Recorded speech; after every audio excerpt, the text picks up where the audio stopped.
Good afternoon, everyone, and welcome to How to Do Creative Placemaking, Documenting the Process and Communicating Success. We're so thrilled to have all of you here today with us. My name is Lynn McCormick. I'm the Director of Creative Placemaking for National LISC. LISC is Local Initiative Support Corporation. We are a community development intermediary that provides resources and technical assistance to communities across the country in urban and rural areas. We're doing this in partnership with the LISC Institute, which is our knowledge management team. So all of these webinars are posted on the LISC Institute website, and you can look at them later or send them to folks, use them as resources. I want to say thank you today to the National Endowment for the Arts for funding this series and working with us on the content. And also thank you to the Kresge Foundation, which has also been a partner in this work. PolicyLink, our friends at PolicyLink have worked with us over the last year in really looking at the technical assistance program that the National Endowment for the Arts has put in place for the Art Town program. And so we just want to give a shout out to PolicyLink, and we have actually staff from that organization on our call today. Before we get going, I also just want to say thank you to Rebecca Chan, our program officer at LISC, who has really been the backbone and the organizer for these webinars. Amani Darden from our knowledge management team at LISC is also on the call helping us out today, and Catherine Bray-Simons, the design specialist at the National Endowment for the Arts and the Art Town program in visual arts. A few housekeeping things before we get going. You'll see that all attendees are on mute. We are keeping you on mute because there's just too many folks on the call, and so we don't want to have that background noise. At the bottom of the screen on the right-hand side, you will see a Q&A chat box. Please feel free, as the webinar is progressing, to send us any questions that may come up during the time the speakers are speaking, and we'll try to field as many of those at the end of the hour as we can. And then the other thing that we'd love to just ask you to do is we're sending out a survey right after the webinar, and we'd be really appreciative if you could take the time to just fill that quick survey out for us. It's really important that we can collect information about how useful these things are to everyone on the call. So if you could just take a few minutes to do that, that would be terrific. And now I would like to introduce the Director of Design and Creative Placemaking for the National Endowment for the Arts, Jennifer Hughes, who's going to set the stage for this webinar and introduce our speakers. Thank you so much, Lynn, and hello to everyone. It's really wonderful to be with you all today. The National Endowment for the Arts is one of the agencies returning after being away during the partial government shutdown, but we're really excited to be back at work and are furiously catching up. So I thought it would just be worthwhile to share a few quick updates from our side of the National Endowment for the Arts before diving into our content for today.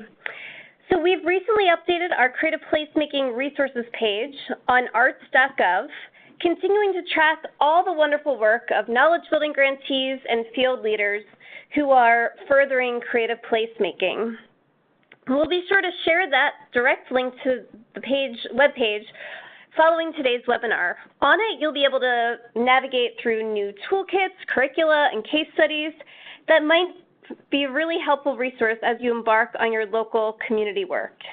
From a Public Art 101 training course by Forecast Public Art and the American Planning Association, to the Center for Community Progress's recent publication, Creative Placemaking on Vacant Properties, we're really making a strong attempt to share out the resources from our past grantees and to help foster this really important community of learning.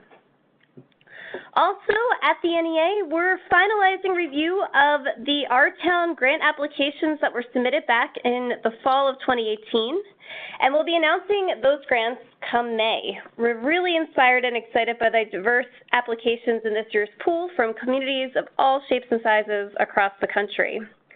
And simultaneously, we're getting ready to launch our 2020 grant guidelines for our town. They will be posted up on our website in April, so keep an eye out for that. And our anticipated deadline is of August 2019 for projects that will begin the following summer. So that's coming, and we'll be sure to share out with all of you those important deadlines and guidelines as they become available.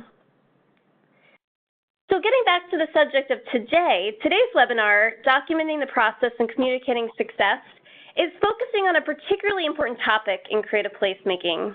As a nascent field, it's critically important to articulate the success and failures of projects and make legible to stakeholders the value of arts, design, and culture in community development. Creative placemaking projects often engage a wide range of stakeholders and evidence deep community engagement. These projects can be messy and iterative and require stakeholder buy-in and contributions over the long term. To manage and navigate this successfully, it is important to document the process and articulate success and learning, both to keep the local community engaged in this work, as well as enabling space for future integration of arts, design, and culture into community development initiatives. The National Endowment for the Arts investments in the Our Town portfolio are intended to drive systems change. And what we're really talking about when we say systems change is a new way of working where artists, designers, and culture bearers are actively driving and engaged in community development work as a common practice all across the country. To reach that tipping point, where arts and culture has a place at every community development table, it's imperative that creative placemaking projects make legible the contributions of artists and cultural interventions. Documentation and clear communication can lead to replication, scaling of projects, and buy-in by civic and institutional leadership to sustain future investments in arts and culture. We know that creative placemaking has enormous potential to drive improvements in local conditions. And lifting up the process and articulating success is a way to demystify this critical work and make it legible to others who might be new to arts and culture-based strategies. With that, I'm really honored to introduce you to the two guest presenters today. Really wonderful projects that they'll be able to share, as well as tactics in approaching this topic. The first presentation today will be Scott Oshima, who is the lead community organizer at Japanese American Cultural and Community Center, as well as a project manager for Sustainable Little Tokyo. Scott is an artist, arts organizer, and community activist who's been working in community arts nonprofits for over 10 years. As an administrator and artist, they have utilized art to recenter the voices of marginalized communities and advocate for the cultural sustainability of communities of color. Scott is going to present today on documentation, utilizing a fabulous case study to communicate that process. And following Scott, you'll hear from Alexis Stephens, a Senior Communications Associate at PolicyLink. She delivers messages about racial and economic equity to advocates, policymakers, and media members within the PolicyLink network and beyond. She provides communication support to the All-In Cities, National Equity Atlas, and Arts, Culture, and Equitable Development teams at PolicyLink. Alexis will cover tactics and approaches to strategic communications during her segment. But let's get started by handing the presentation over to Scott. Hello, everyone. Let's see. Just make sure I have. There we go. Hello. So thank you so much, and thank you so much for having me be a part of this webinar series. So again, my name is Scott Oshima. I am the lead community organizer at Japanese American Cultural and Community Center, and I am also the project manager for Sustainable Little Tokyo. So Sustainable Little Tokyo is a community initiative that's actually a coalition between 3 community organizations.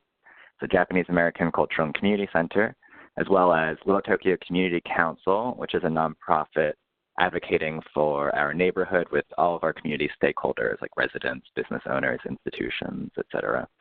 And Little Tokyo Service Center, which is a community development corporation that has social services and also advocates for, builds, and manages affordable housing across the city.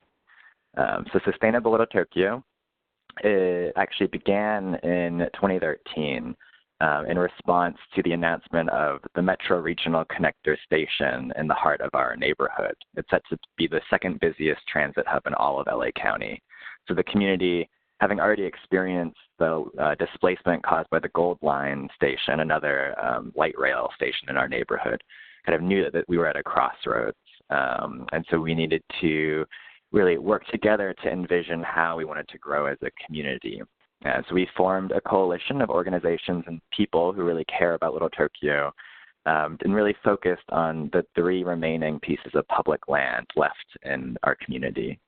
And our placekeeping work, we really consider as grounded in this Japanese tradition called mottainai, which is there on the bottom. It's also our logo, which it roughly translates to don't waste or what a waste, which really is the principle of respect for the environment, for your community, for yourself, and for others, and to really think about preserving and sustaining the aspects of your community, such as, so we think of sustainability as really three tiers, so really holistically. And most people associate sustainability with just environmental or green things. And we wanted to think about it as cultural and historical sustainability. So how do we maintain our roots as one of 3 remaining historic Japantowns left in the entire nation? How do we sustain our small business economy and support and grow our legacy small businesses, including a couple of actually have been in the neighborhood for over 115 years. And then, yes, how do we think about environmental sustainability, advocating for greener development and infrastructure and healthier communities?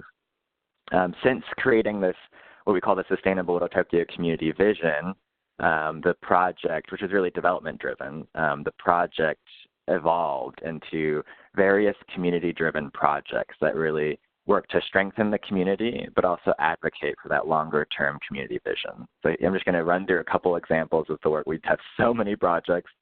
Art at 341 FSN was a temporary pop-up in Little Tokyo Service Center's experimental storefront, where we had 2 months of community arts programs and exhibitions, pop-ups, and workshops to draw attention to our fight for the First Street North block.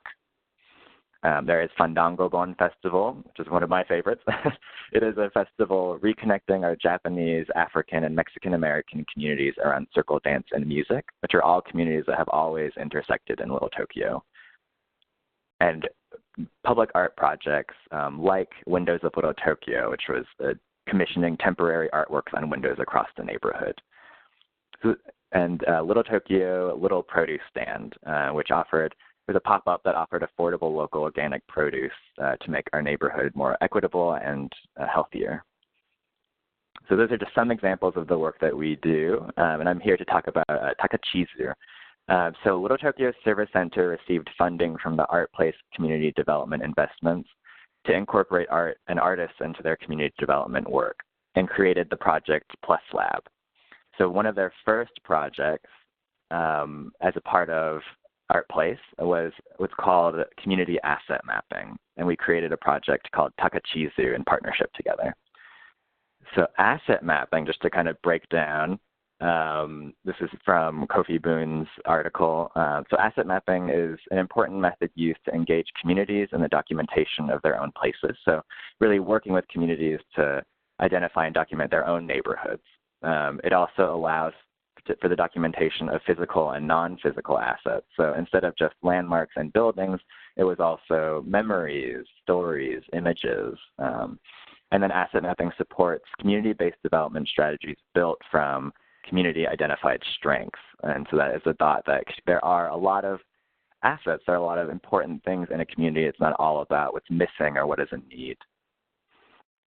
So we, as a part of this project Takachizu, wanted to think of a creative way to do asset mapping. We actually had partnered with LISC to do a more traditional asset mapping as a part of our community vision, but this gave us an opportunity to make it more creative and more expansive.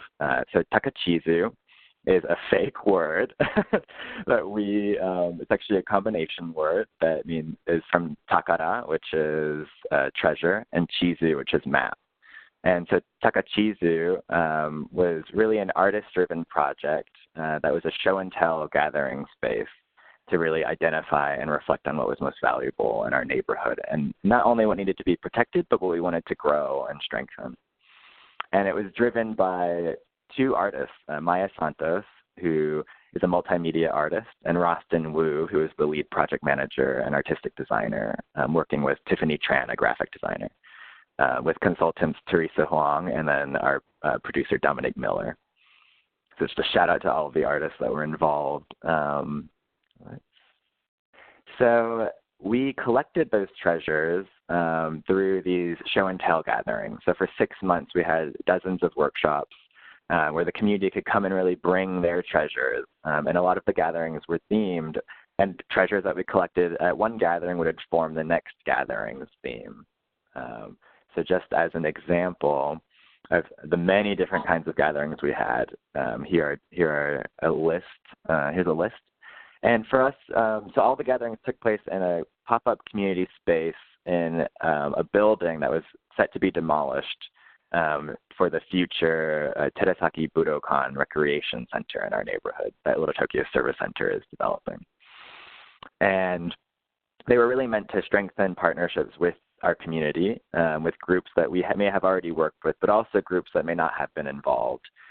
So, for example, traditional artists, senior residents, gardeners, and really build bridges with other communities. So you can see here we had partnered with Chinatown Community for Equitable Development and LA Tenants Union to really start to build more bridges in our work. And here's another list of the many different gatherings that we had. And you can see some images as well. And through these gatherings, we collected over 149 treasures. And so here's just a brief sampling. So here is Atomic Cafe, a brick from the Atomic Cafe, which was demolished to make the new Metro Regional Connector station. It was a very important Japanese-American diner.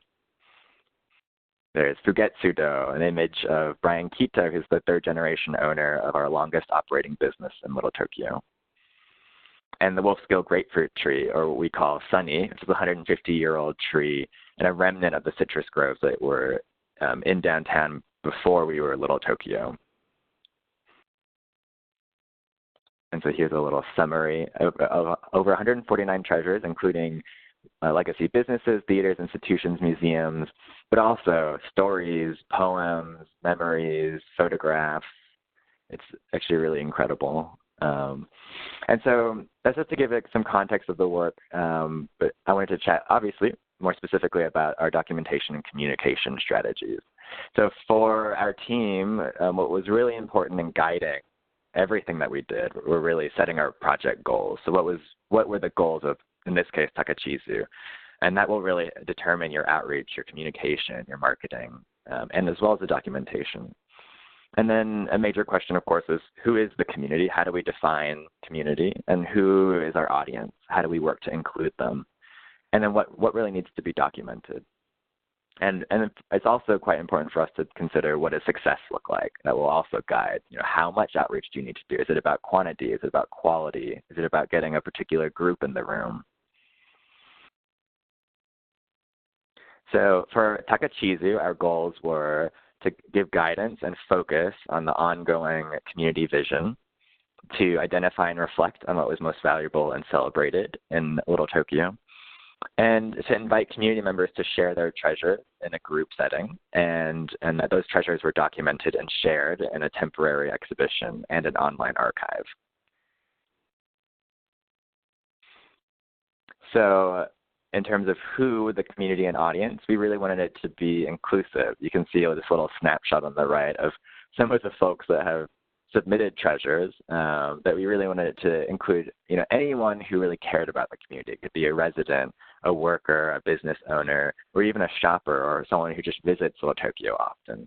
And so that group would need to be intergenerational. So that would be youth, adults, and seniors. And because many of our senior residents are monolingual speakers, and we really needed to think about having the materials translated to English, Japanese, Korean, as well as Spanish. And in order to reach all of those people, we really needed to start from the beginning and think about partnerships and outreach to really include some of those folks in from the beginning as we created this project.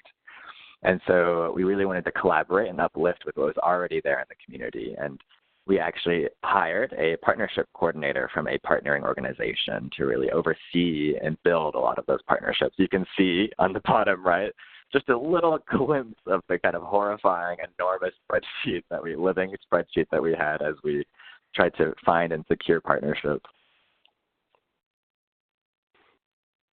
We also hired an outreach coordinator who'd already been doing this work in the neighborhood because of the Little Tokyo Community Council.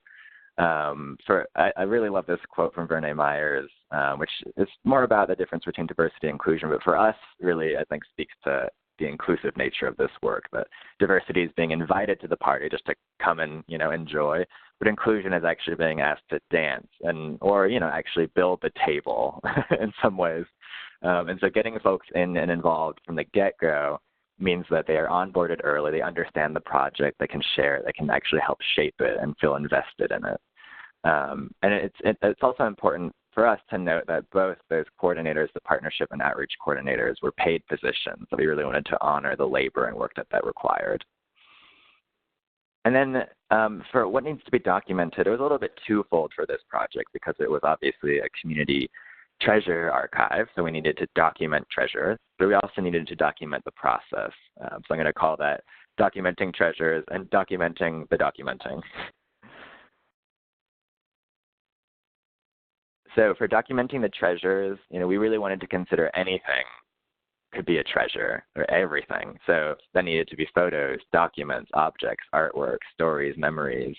And so the documentation of those treasures really needs to be quite flexible. So we had scanner stations, this photo station you can see on the right with Tiffany actually staffing it, and video, audio recordings, and have the forms and submission forms available online and offline. And that all of the materials, again, we wanted them to be accessible, so they were multilingual. You can see them, many different translations of the collection form on the right, but it was both online and offline. And the design, we really knew the graphic design would be really important to make it accessible and kind of fun and inviting and not institutional. In terms of documenting the documenting, we really wanted to capture the entire process. And that was really important for consistency in all of the work that we were doing, to be able to train other folks on how to do this work, including things like obviously how to take photos with the photo station. And then that documentation really highlighted that this was really community-based, community-driven, and that it could be an example for others to use in the future. So here are some more images of people having their treasures documented. And it was really important to build that documentation in from the very beginning. Oftentimes, especially in our work, we really, it becomes the last thing that we think of because we're so busy producing. But you really need to take the time to incorporate it throughout and from the beginning. To really to work into your budgets from the beginning, to have these important positions, to have a fair wage for all of this artistic labor. So Little Tokyo Service Center, actually, we created a standard pay rate for working with artists and designers. So for example, the photographers that we hired for documentation were paid between $100 and $150 an hour. And most of the documentation is primarily photography in order to make it friendlier. We didn't want to interrupt or scare people with video cameras as they were telling stories, so we really stuck to photographs. And then we incorporated all of this documentation and ongoing marketing for this project. And so here are some examples of some of the documentation from our gatherings. And then as you can see here, this was actually a little flyer that we used to share with the community and with potential other partners about what this work was. It shows who is invited, what the project is about, and it was really a way to build awareness of this work. And again, it was multilingual.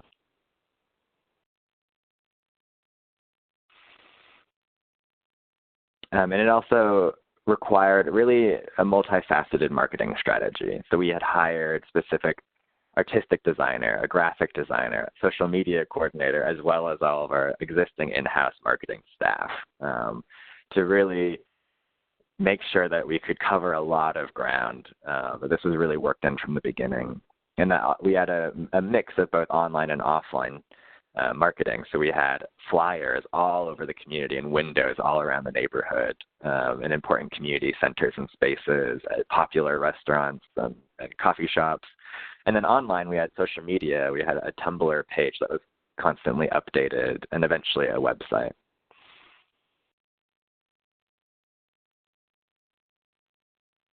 And so another thing to consider is not only the documentation during, but actually how this project lives on after the project is over. So for Takachizu, there's always a plan to create an online archive. So this is a little screenshot of our takachizu.org website. It is actually a living archive, so you can continue to submit treasures online. And we do annually at some of our major events collect treasures to continue to add to this archive. In addition, we wanted to think about how this can exist offline. And so we curated these different themed mini magazines or zines that are available both printed as actual little mini zines and also online as a PDF that shares a lot of these treasures. So I definitely invite you to check that out on our website. And so we really, kind of looking back and in hindsight, to sort of summarize what I just went through and some of the lessons that we learned as well from this project is this, really building it in from the beginning, that you really want to create those partnerships and plan for that community outreach from the beginning and build the necessary outreach and coordinators and bring in the important folks to the table at the get-go. That I think it's really important to acknowledge that as embedded or involved as you are in a community, that we will always have blind spots and limitations, and that we should really work with others to really expand the work that we do. To really incorporate the artists and designers in the entire process. We don't want to just, I think we need to start to shift from just asking, oh, can you design this flyer, or oh, can you quickly put together this social media thing for Instagram, but actually have them in the very beginning to help both shape the project and plan ahead so that those things are already ready. To have the documentation and design work as well already planned in from the beginning. To budget, again, as I said, really, I think we often forget that photography and a lot of artwork is a labor. It's a job, and so to really pay a fair wage for all of that labor. So coordinators, artists, designers, translators, interpreters. To credit artists and photographers, which actually really funny. I created this slideshow and I forgot to put photo credits. So thank you for the reminder that we really need to acknowledge that this is also artwork. These are also people that need to be acknowledged. And to document everything so that you can share your work. That the documentation really makes the project and the process tangible and engaging and exciting. That it's really essential, of course, for internal reports for your organizations or groups just to share out, but also grant reports and securing future funding for your work. And then, of course, it's also used to share skills and experience with other communities doing similar work, so just like this webinar. And really plan ahead. I think we realize now that we would have benefited from more time to really set a stronger foundation about the project and about what it was and its purpose, and to bring in a broader audience and a broader community to really be excited about it and share the word. And so I wanted to close with one of my favorite of the Takachizu treasures, number 135. So Maya had submitted this. She's a teenager who submitted this map that she had drawn of little Tokyo when she was 10 years old. And just to close with, for me, I think the importance of documenting our community's treasures is pretty similar to the importance of documenting any project in your process, because it allows you to tell your own story or your history and to really have control of that, how people understand the work that you're doing, how people understand your neighborhood and why it matters. It allows you to invite others to be a part of the community or also a part of the project. It gets people really excited. And then it allows you to really share with others about your work and share with others and future generations to be able to learn from it, and then also to continue to add to it and expand it. So I'm really excited to be able to share about Takachizu with you all. I really hope that it's helpful to hear some of our experiences, and we're really excited to see the work that you are doing or will do in the future. And so just a little closer, so that just to acknowledge our funders. So Takachizu in particular was funded through the Art Place Community Development Investments, as well as Señor Foundation through their Thriving Cultures program. And SLT, Sustainable to Tokyo, continues to be funded now with the Andrew W. Mellon Foundation. And with that, I'm going to now pass it off to Alexis Stephens, the Senior Communications Associate at PolicyLink. Thank you so much.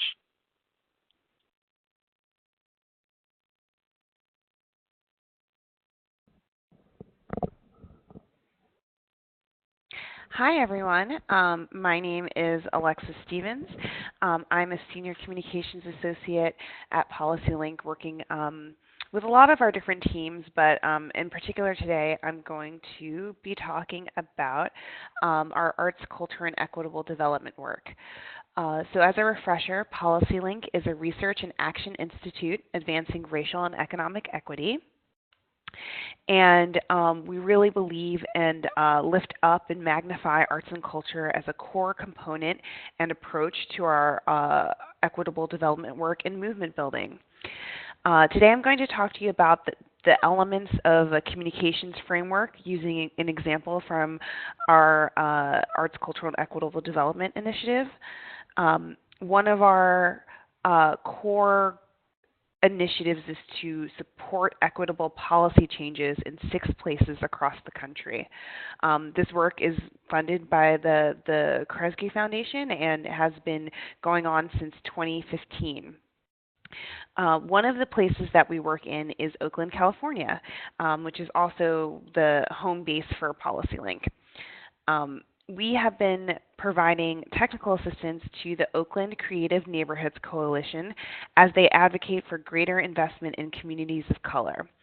They have several strategies that they use in their grassroots policy advocacy work. One of those things was to successfully campaign for a new cultural affairs management position that Roberto Bedoya has occupied since fall 2016. They also successfully advocated for increasing the budget for the city's grant making to the arts to $1 million. And they continue to advocate for the establishment of an Arts and Cultural Commission in the city. One of their key policy goals has been for the city to develop a framework that centers cultural equity across all city agencies. OCNC worked with the City of Oakland, civic leaders, advocates, and residents to develop a community-led process that informed the publication of a cultural equity plan, which was adopted last September. So on the screen, you'll see a diagram that was designed by one of our summer interns last year that shows the process that informed Belonging and Equity, a cultural development plan. The tagline for the plan is that equity is the driving force, culture is the frame, and belonging is the goal. And through this framework, both community groups and city officials can design policies and interventions rooted in equity. So on the left-hand side of the screen, you'll see the elements of a communications framework that we generally use across all of our programs within the organization. First, we generally establish an objective or goal, similar to what Scott was describing in the work of Takachizu. And I just wanted to note that really setting the objective can really make a difference to what kind of impact that you want to have. So one objective could just be to inform your audience that something happened, which is very different than starting with a goal of encouraging people, inspiring people to replicate what you've done and changing the way that they do things.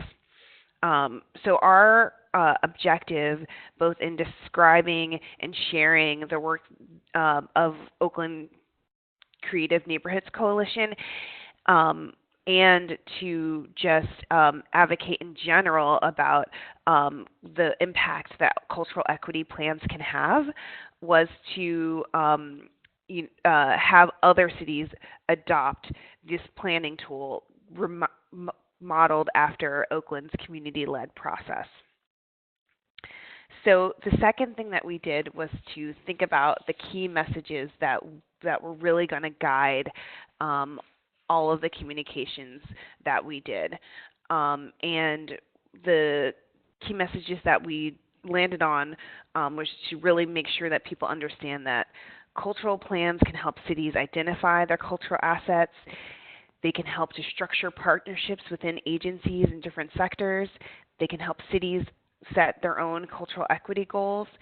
They can help align policies across different city agencies, and they also can help establish timelines and set the table for implementation. So there are we developed a tool that we called Building a Cultural Equity Plan that breaks down all of these components and the different stages of development. So that could be that could include doing a cultural asset mapping project, which could take the form of something like Takachizu, or incorporating disaggregated data to be really clear about how your cultural equity work affects different groups of people. The next thing that we did was to think about who our audiences that we really wanted to reach. Who has the power to adopt or the power to adopt a policy, or the capacity or resources or passion to advocate for something like a cultural equity plan. And we think it's really important to be as specific as possible. We try not to use the term general public when we talk about the audiences for our communications, because when people are asked to identify themselves, very rarely do they say that, I'm a member of the general public. So for myself, when people ask about, how I might identify myself, sometimes I might say I'm a resident of Brooklyn. I might say that I'm a communication professional or a writer. I might say that I'm an equity advocate. So in this case, we wanted to be really specific about who would be able to move this work forward. And that included elected officials, city agencies, arts organizations, and equity advocates. So once we have that all landed, we thought that we would begin to really detail the story that we wanted to reach people with, because stories have the power to change hearts and minds. They have the power to shape narratives, and they have the power to really be really clear and illustrative and have color to exactly why your project can have a real impact. So I'm thinking about, the Maya's map that Scott shared, and some of the other great stories in Takachizu, and how they can really help to inform the sustainability strategies of Sustainable Little Tokyo. Stories have a couple of really core elements, and they can have characters, a setting, a plot, and a moral. So as you can see, photographs can also tell a story. So in this photograph, you'll see that behind the adoption of the cultural equity plan in Oakland, there were grassroots advocates in neighborhoods and backyards who were advocating for what might seem to be a very abstract, wonky thing, but it's really meaningful to them and can have a really big impact on the cultural life of the city. And you'll see one of the strategies that they used, they had a hashtag, Keep Oakland Creative, which through the process of advocating for the adoption of the plan and their other work, they were able to spread the word about that in T-shirt form. So speaking of tactics, after you've really landed a couple of these other elements, you can start to develop different communications tactics about how you're going to tell the story and reach your audiences. There are a lot of different types of tactics that can be matched to different types of channels to reach people, and that can include earned media. And traditionally, in communications, that could include writing out a press release or a media advisory and sending it to your local paper, local reporters. You can pitch an op-ed to be in a newspaper. You can use social media, Twitter, Facebook, Instagram, LinkedIn, things like that. You might have organizational email blasts. You might have a website that has a blog function where you can post blog posts.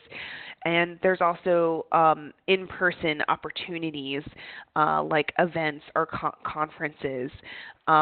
It's really important to match these tactics to the specific campaign and story that you want to tell, and to be able to really hold your audiences in mind. So, for example, if you really want to reach young people, if you really want to reach teens, you might be more focused on an Instagram strategy than you might, and then you might not, whereas if you had a more audience of professionals and business people, you might focus on a LinkedIn strategy. Writing this all down in a framework can really help you to be really clear about what might work. So when one of the stories that one of my colleagues tells is about how one of her clients was really intent on placing an op-ed in a local paper to reach one specific person. And she said, well, how about if I just get you a meeting with them? In some cases, it might be more strategic to, write a letter of intent and you share that with specific elected officials and policymakers than to spend a lot of energy on something like sending out a press release or an op-ed. In our case, we knew that we were going to try to reach the arts advocates and funders and policymakers last year, and there were a couple of opportunities, conferences that we knew about. So there was the American for the Arts Conference and the Grantmakers in the Arts Conference, and we'd really have the opportunity to share this work to those audiences. So we produced a palm card. So the photo on the left, you'll see where it just has the basics about what the tool is, and we created a bit.ly link and handed them to people in person.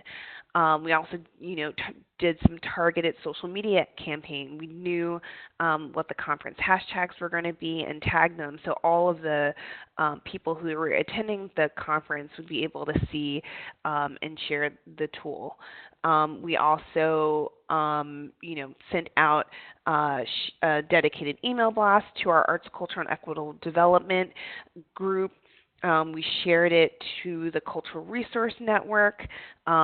PolicyLink also has an initiative called All in Cities, which is works in cities around the country on comprehensive equitable development. So talking about things and are advocating for policies related to anti-displacement and transportation equity and water infrastructure and equity. And so we wanted to make sure that we were reaching those audiences as well. And then one of the things that I think that should be baked into any sort of communications framework and shouldn't be sort of forgotten or tacked on at the end is measurement. Figuring out, what works for your organization. Sometimes some people might spend a lot of energy and resources on a social media strategy, but while a email strategy or might have a different type of audience. I think a lot of times there's a lot of focus on social media, but the truth is not everyone is there, and so you really want to make sure that you are sure that your audience is where you are and where you're dedicating your work. On the screen is just the sort of the back end of, we created this dedicated bit link, short link that we used in the Palm card and also over social media, and you can see, who's opening it up because they got an email, who's opening it up because they're on Twitter, and you'll see the majority of people who clicked on this link were through our email blast, which was good information for us to have that in the future, to know that that's where our audience is really opening up and clicking on things. There are some standards of measurement like reach and engagement, but one of the things that I think is really important is to ask, did you achieve your original objective? Did anything change? One of the things that the original objective for us was to have other cities adopt cultural equity plans. And to be completely transparent and honest, that hasn't yet happened, but because of our outreach, we have had conversations with different cities who have been asking us questions and are strongly considering it, and we're continuing to follow up with them and continuing to think about what other opportunities to sort of reach the people who can change things and move cultural equity plans forward. One thing to note about measurement is that you should try to be really clear about bounding it within a certain time. So are you going to be providing measurements about, a success within 1 week? Are you or a month? Or,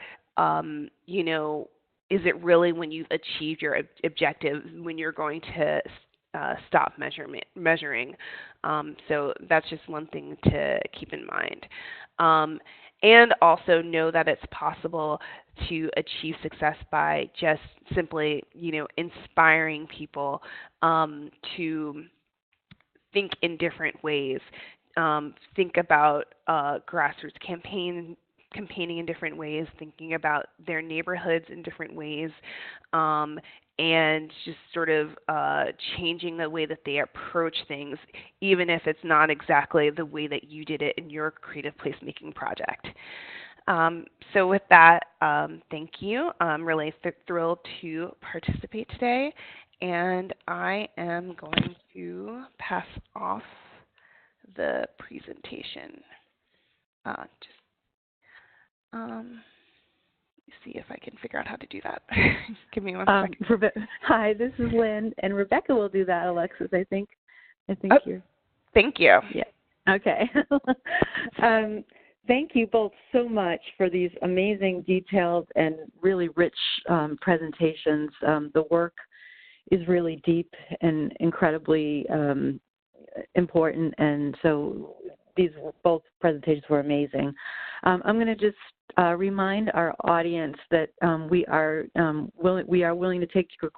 hoping to take your questions, and just to type those in the chat box if you have any. We've had a couple come in. If you could direct them to either Scott or Alexis, that'd be great. But before I dive into the few questions that have come in, I have a question for you, Alexis. In terms of developing the message for the work, what are the outcomes that you've seen when folks are able to really craft those messages and stick to them? Do you have any examples of, particularly maybe even in the cultural plan, the cultural equity plan, sort of outcomes that were direct results of really having that message honed? That's a great question. I think that, well, one of the things was, at the top that I mentioned was that they were, OCNC in particular was able to, they have their core message that cultural equity should be across all policies, and that really, I think, resonated and affected the shape that the plan, building a cultural equity plan, took. And so that, because they were able to continuously advocate for that specific message, it is so strong in the plan, and it's and even adopting the plan is helping them to continuously fight for the Arts and Cultural Commission. And then outside of creative placemaking, another area in which we've worked to embed equity in a city agency has been in Fairfax, Virginia. I think through providing them with disaggregated data about economic outcomes of people across different racial and equity groups, they're really shocked to see that that particularly Black youth were not having the same types of outcomes as other demographics in the city. And so both the school district and Fairfax County are adopted an equity policy that is guiding. So all city agencies are asking, how does this policy positively or impact outcomes for Black youth? So that's just another example. Great, thanks. And I think Jen has a question also. Thanks. I think maybe just pitching this question over to Scott, I'd be really curious to know how you really utilize the documentation that you've done as part of this project, and maybe if there are some examples of how it's unexpectedly served you or your organization in a really interesting way, because it's really clearly so robust and very artistic and beautiful. I would just be curious in what ways, as an organization, you all have utilized this documentation, and who the audience has been. Sorry, I didn't hear the last part. Sorry, just a little add-on, and who the audience has been in those types of examples. Sure. So, we have shared the documentation during the process. Obviously, we had a Tumblr page as we were waiting to eventually build the permanent sort of online website archive. And so we were posting kind of consistently as much as we could on the Tumblr as well as on social media, just to give people a sense of what these gatherings looked like. I think since I guess it shouldn't be a total surprise, but a lot of folks have been interested in obviously how we did this community treasure collection or asset mapping, and I think folks are really interested in just looking at it as a model. And so I think we kind of obviously knew we needed that documentation for just historical purposes, for funding purposes, and also obviously as marketing for the project to invite people during the process. But I think we were surprised. Oh, actually, it's really helpful for us to be able to have all these images and to be able to share it. So, for example, I spoke at the Grantmakers in the Arts conference, specifically on a community asset mapping panel, and those images were pretty essential, I think, to that it being a really engaging and accessible conversation. I think that's one surprise for sure. And then of course this webinar as well. We were really excited that this documentation has been, and that process now also of the documentation is useful for other people as well. And Scott, we have another question actually that sort of is it's a good follow-up to this one.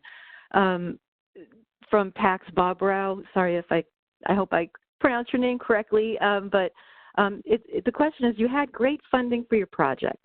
What documentation or story did you have to provide to communicate the vision to your funders so that you could do the project so well? So on the front end, what kind of documentation and communication did you present so that the funders could understand what you were doing? Sure. So again, Takachizu in particular, the major funder for it was ArtPlace, and so it wasn't specifically it wasn't specifically like a grant application for a cultural asset mapping project. That was just one component of the larger 3-year project of Plus Lab. Eventually, it was called. But I think a major thing that was helpful is, as I mentioned, back in 2013, we had done the community vision development through, 3 days of workshops with 200 community members. And so we had documentation as well of that process, of all of those community gatherings and meetings, which again was a more traditional asset mapping, a more traditional way to identify what matters in the neighborhood. It was conversation-based. It was looking at maps. It was looking at lists of institutions, places that mattered. But I think that all of that documentation, photo documentation, as well as the 150-plus page Sustainable Little Tokyo community vision, were pretty essential in sharing the work that we've already been doing, and that ArtPlace and we actually would create an opportunity for us to expand this work and expand existing partnerships.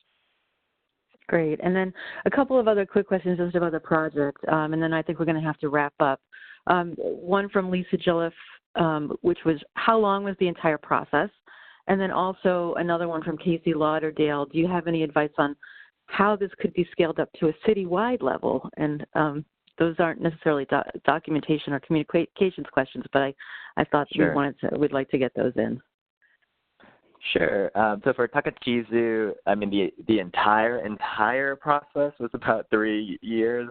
The majority, obviously, of the work was within a year. So we had about 6 to 8 months of planning as we prepared for the launch of all of the show and tell gatherings. And then the show and tell gatherings took place over the course of about 6 months. And then we had the big closing event. And then from there, it was working with actually Folder Studio to create the website, and continuing working with the same artists that were leading this project. And then over the past about 2 years, it was curating, developing, and distributing the zines for Takachizu. And then, of course, as I mentioned, it's an ongoing project. So we actually just collected more treasures at the New Year's party, our Shinenkai party, earlier in January. In terms of scaling up for citywide, I would definitely look to 2 projects. I just happened to speak with both of them at that Grantmakers in the Arts Conference.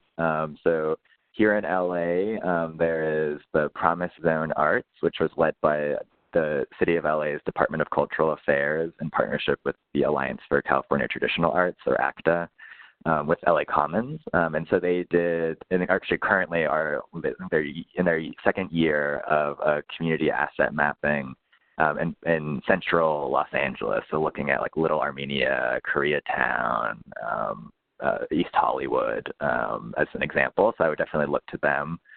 And then also the Alliance, again, ACTA, Alliance for California Traditional Arts, had partnered with the California Endowment for Building Healthy Communities, and they were doing similar, actually they called them cultural treasures, similar to us, and they were doing this work in a lot of cities and towns in the Central Valley, as well as in Boyle Heights here in LA.